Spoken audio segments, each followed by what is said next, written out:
Bonjour, c'est Azur et c'est la revue de presse jeux vidéo du mercredi 10 mai 2023. Alors il y a une news qui est parue durant la nuit qui a attiré mon attention.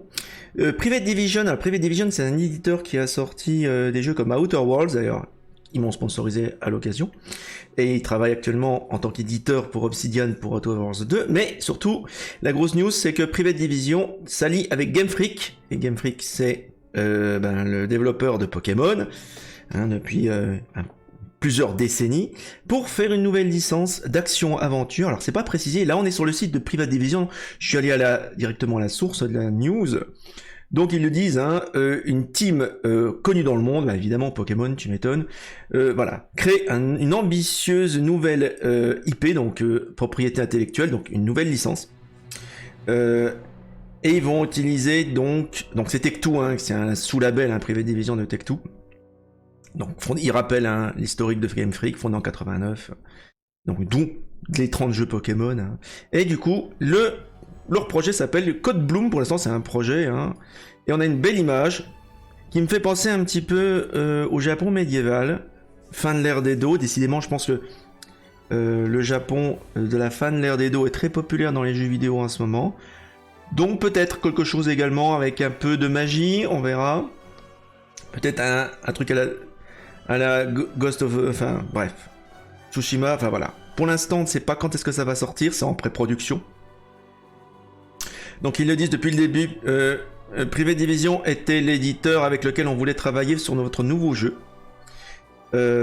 Alors j'espère que Game Freak ne va pas stopper sur le coup, parce que vous savez que maintenant Nintendo, avec la Pokémon Company, ils ont un rythme de production de jeu qui est quand même assez dense, assez élevé. On a vu ce que ça a donné sur leur jeu, comme Pokémon Violet, Écarlate, c'était pas toujours de la très très bonne qualité. Là, ils commencent une nouvelle licence.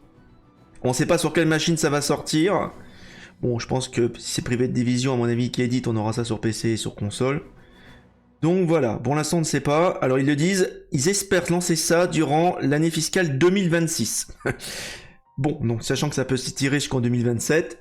Donc voilà, d'ici je pense 3 ans, c'est vrai que c'est à peu près le temps qu'il faut pour faire un jeu AAA, ou AA on va dire, c'est à peu près 3 ans, donc effectivement, ils sont en phase de pré-production pour l'instant pour ce projet Bloom.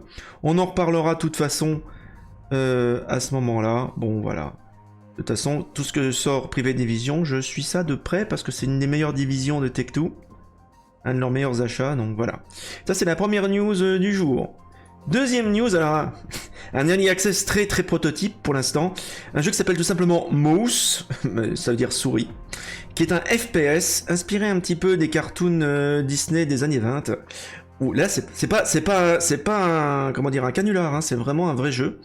Pour l'instant c'est juste un prototype. Il y a vous pouvez wishlister le truc sur Steam. Donc c'est vraiment très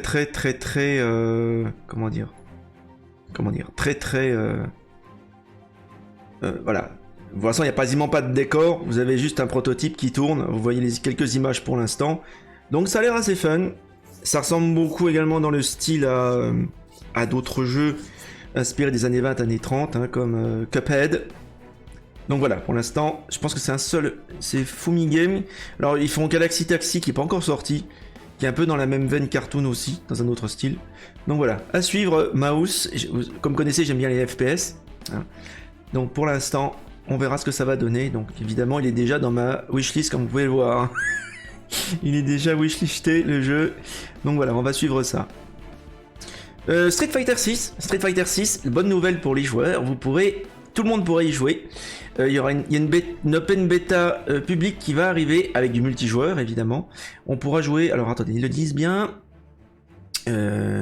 Ça fait donc déjà 7 ans que les gens attendent depuis Street Fighter 5. Autant dire que les joueurs attendent le 6ème opus avec impatience. Alors, qu'est-ce qu'ils nous ont dit? Voilà, l'open beta va prendre place à partir du 19 mai, à partir de 8h du matin, au 22 mai.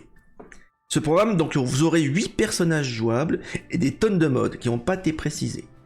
Notez présence du crossplay, et pas du cosplay, ça n'a rien à voir. Du crossplay, donc vous pourrez jouer contre n'importe quelle plateforme. Donc voilà, c'était annoncé par Capcom France. Donc je pense que s'ils disent 8h du matin, ça veut dire 8h heure française. Donc ça va être cool. Est-ce qu'il y a une petite vidéo? Oui, il y a une vidéo.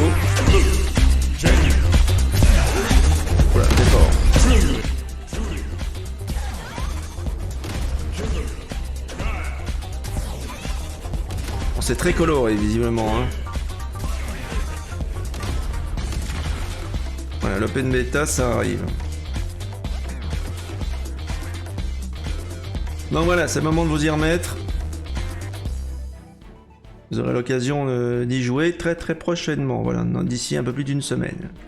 C'est à peu près tout pour les news du jour. À noter que comme il y a un an, en février 2022, alors c'est encore qu'une rumeur, pour l'instant je vais pas vous donner plus de précision, c'est vraiment à prendre au conditionnel.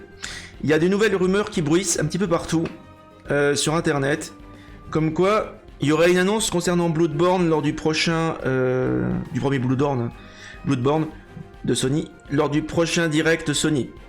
Donc peut-être une annonce de la sortie du jeu sur PS5, peut-être une annonce d'une version PC. Voilà, les rumeurs sont assez insistantes. Je peux pas donner trop de sources actuellement. On va voir ce qui va se passer. Je vais suivre l'actualité Sony parce qu'à mon avis, il y aura peut-être une annonce pour Bloodborne. Mais bon, si c'est comme il y a un an, en février 2022, ça va retomber à plat complètement. Il y aura un démenti, on verra bien. Mais on va suivre les news. Voilà.